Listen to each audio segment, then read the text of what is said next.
Yo, what up? It's your boy, Yanji Boy. At tayo magluluto ngayon ng pansit. Pansit para sa mga bata at sa matanda kapahaba ng buhay. Eto na nga, hinalo-halo na nga. Hinalo-halo na yung manok. At ito na nga, hinalo na natin ng mahiwagang toge. Ang ating secret ingredients. Ewan ko, wala lang. Naisip ko lang, parang yung pansit masarap pag may halong toge. Yun pinalo. Masarap talaga yung pansit. Actually, kinakain ko na nga siya ngayon habang nag-voice over ako. Pinalo-halo na nga.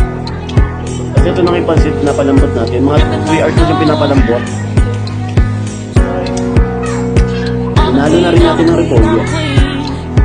At sabay natin sabihin hanggang sa maluto na sila ang mga gulay.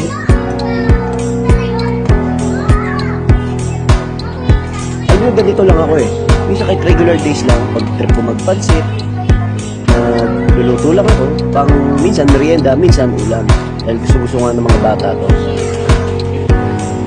At ito na nga, nilagyan ko na siya ng magic ginisa. Mga 1 kilo to lalagay ko kasi sobrang sarap niya para mas malasa, mas mabula. Yun malinamnam, mausok-usok, talagang luto na luto yung gulay. At nilagyan ng oyster sauce, malinamnam para manamis-namis. Hinalo-halo, hinalo-halo, hinalo-halo.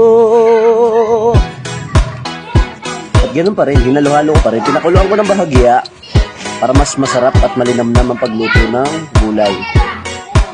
Yun nga, hindi nga na-videohan yung pag-separate ng gulay.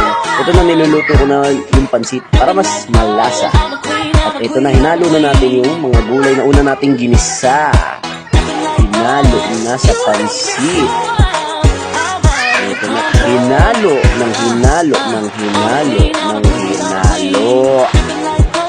Mukhang hindi siya masarap, pero masarap talaga siya. At ito na nga, habang hinahalo, shoutout muna sa asawa ko na mahal ko simula umpisa. Marjorie, I love you so much.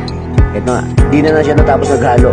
Ito na nga, nilalagay na sa isang malalim na lagyanan ang ating mabangis na pansit ala Yanji Boy. Ito na, hinalo na ang magbabagang mga kataga ng mga rap.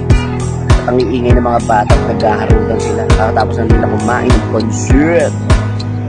Yun o, pinukusan pa Maraming salamat sa lahat ng mga naniniwala at sumusuporta. Peace out!